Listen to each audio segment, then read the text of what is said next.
आजकल भारत और पाकिस्तान के बीच ये सो कॉल्ड प्यार बढ़ता जा रहा है या फिर ये कोई पैंतरा है पाकिस्तान का, क्योंकि पाकिस्तान से भारत आना या फिर भारत से पाकिस्तान जाना ये कोई आसान काम नहीं है जो एक इंसान मैनेज कर पाए। इल्लीगली भारत में आने के लिए फर्जी डॉक्यूमेंट्स बनवाना या फिर पाकिस्तान के कोई सेंसिटिव इलाके में जाने के लिए वीजा अप्रूव करवाना और कोई दूसरे देश में जाकर अपने खाने पीने और रहने का इंतजाम करना, ये कोई एक इंसान का काम नहीं है, बहुत सारे लोग जुड़े होते हैं। तो सिर्फ अपने दोस्त को या फिर अपने प्यार को मिलने के लिए इतना सारा इंतजाम, ये बात कहीं ना कहीं दिमाग में बैठती नहीं है।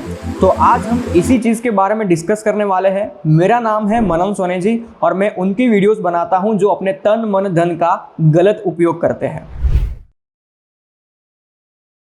आगे बढ़ने से पहले आप ये वीडियो लाइक कर दीजिए और चैनल सब्सक्राइब कर दीजिए और मुझे इंस्टाग्राम पे भी फॉलो कर लीजिए क्योंकि मैं ऐसे वीडियोस बनाते रहता हूँ। सीमा हैदर अपने 4 बच्चों के साथ पाकिस्तान से नेपाल थ्रू भारत आई है और सचिन के साथ शादी करके वो हिंदू बन गई है। और दूसरी तरफ राजस्थान की अंजू नाम की औरत पाकिस्तान गई है अपने दोस्त से मिलने। ये दोनों कहानियां वैसे तो बहुत सिमिलर है पर कुछ बात इसमें अलग भी है। आइए देखते हैं। पहला, हमारे देश में बेरोजगारी ज्यादा है या लोगों के दिमाग घूमे हुए हैं कि वो चंद रुपयों के लिए किसी के फर्जी डॉक्यूमेंट्स बनाने के लिए मजबूर करता है। यूपी के बुलंदशहर के 2 आदमी ने सीमा के फेक आधार कार्ड और पासपोर्ट बनाए हैं और वो भी इंडियन नाम के साथ। ये 2 आदमी इतने स्मार्ट बेरोजगार हैं कि इनको किसी के फर्जी डॉक्यूमेंट्स बनाने का आइडिया आ गया पर कहीं पे जेरोक्स या प्रिंटिंग का छोटा काम चालू करने का आइडिया नहीं आया। फर्जी डॉक्यूमेंट से जो भारत में आ रहा है वो कोई आतंकवादी भी हो सकता है जो भारत में आके गोलीबारी और बॉम्ब ब्लास्ट भी कर सकता है और उसके अंदर ये फर्जी डॉक्यूमेंट बनाने वाला खुद भी मर सकता है और उनको उतनी बुद्धि नहीं है। और दूसरी तरफ अंजू जहाँ पे पाकिस्तान गई है, खैबर पख्तूनख्वा, वो एक ट्राइबल और सेंसिटिव एरिया है और वहां जाने के लिए इजीली वीजा भी नहीं मिलते, फिर भी उनके वीजा अप्रूव हुए हैं। और अंजू जी को जरा भी डर नहीं कि वहां किसी के घर जाने पर उनके साथ कुछ भी फिजिकल टॉर्चर, किडनैपिंग या फिर रेप कुछ भी हो सकता है। दूसरा, सीमा हैदर और सचिन कोविड के टाइम पबजी गेम खेलते खेलते मिले थे और एक 4 बच्चों की मां सीमा को सचिन से प्यार हो गया। तो अब इस बात की क्या गारंटी है कि सीमा हैदर आगे जाके फिर से कोई गेम नहीं खेलेगी और फिर से किसी और से बात नहीं करेगी, या फिर क्या पता सीमा यहाँ पर कोई बड़ी गेम खेलने ही आई हो। और दूसरी तरफ अंजू जो पाकिस्तान गई है अपने दोस्त नसरुल्लाह से मिलने, उसके वीजा 21 अगस्त को खत्म हो रहे हैं और वो वापस भारत आएगी। न्यूज में ये भी दिखा रहे हैं कि अंजू और नसरुल्लाह ने शादी कर ली है और अंजू ने अपना नाम फातिमा रख लिया है और उसने इस्लाम भी अपना लिया है। तो इस बात की अब क्या गारंटी है कि वो भारत आके अपने बच्चों को इस्लाम अपनाने के लिए नहीं कहेगी और उनको पाकिस्तान नहीं ले जाएगी। तीसरा, देखिए सीमा हैदर वैसे बहुत स्मार्ट है, वो मीडिया में भी बहुत अच्छे से जवाब देती है। उसने फेक पासपोर्ट्स भी बनवाए हैं और कैसे इलीगली भारत में आया जा सकता है वो भी रिसर्च उसने खुद की है यूट्यूब से। और चलो एक बार के लिए हम ये भी मान लेते हैं कि सीमा हैदर कोई ISI एजेंट नहीं है, वो सच में सचिन से प्यार करती है।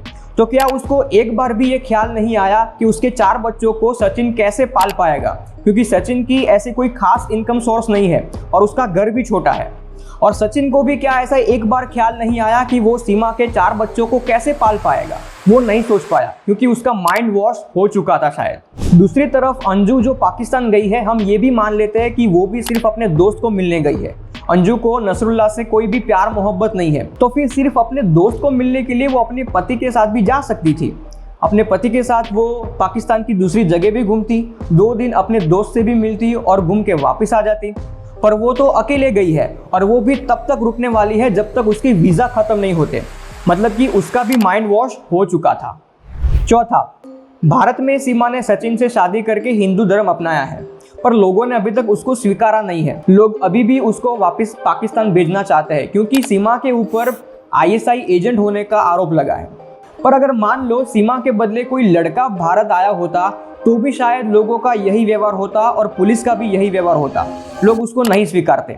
और दूसरी तरफ अंजू जो पाकिस्तान गई है, लोग उसको अलग अलग तरह की गिफ्ट देने आ रहे हैं, लोग उसको मिलने आ रहे हैं और अंजू भी अलग अलग लोगों के साथ वहाँ पे घूमने जा रही है। पर मान लो अगर अंजू की वजह कोई लड़का पाकिस्तान गया होता तो क्या होता, तो शायद वही लोग उसको मार डालते वहीं पे। देखिए, सीमा का भारत आने पर और अंजू का पाकिस्तान जाने पर लोगों के बहुत अलग अलग ओपिनियंस है। कुछ लोगों के हिसाब से सीमा को पाकिस्तान चले जाना चाहिए और अंजू को भी पाकिस्तान में ही रहना चाहिए। दूसरे कुछ लोगों के हिसाब से सीमा को भारत की सिटीजनशिप दे देनी चाहिए और अंजू को भी भारत वापस आ जाना चाहिए। और तीसरे कुछ लोगों के हिसाब से सीमा और अंजू दोनों को अपने अपने देश चले जाना चाहिए। मतलब कि बहुत मिक्स रिव्यू है मार्केट में और कानूनी तौर पर भी दोनों के ऊपर अलग अलग कार्यवाही हो रही है और जो भी डिसीजन आएगा वो देखा जाएगा। परंतु ये सिचुएशन में सही क्या है और गलत क्या है, चलिए वो जानने की कोशिश करते हैं। पहला, किसी से प्यार करना सही है, पर शादीशुदा होके भी किसी और से प्यार करना या फिर एक्स्ट्रा मैरिटल अफेयर रखना गलत है। दूसरा, दो प्यार करने वालों को मिलाना सही है, पर उनके लिए इलीगली फेक डॉक्यूमेंट्स बनवाना वो गलत है। तीसरा, किसी और देश में जीवन साथी ढूंढना सही है, पर वही देश में इलीगली जाना गलत है। चौथा, दोस्त बनाना और दोस्त को मिलने जाना सही है, पर घर वालों को बिना बताए और घर वालों को छोड़कर दोस्त को मिलने जाना गलत है। पांचवा, दूसरे रिलीजन में शादी करना सही है, पर शादी के बाद रिलीजन कन्वर्ट करने के लिए फोर्स करना गलत है।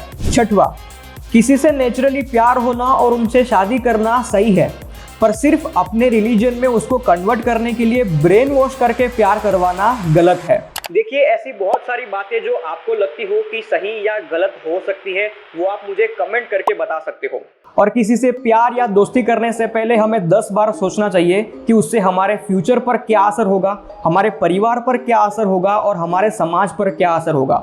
क्योंकि एक गलत डिसीजन से हम बर्बाद हो सकते हैं पूरे तन मन धन से, और एक सही डिसीजन से हम आबाद भी हो सकते हैं पूरे तन मन धन से।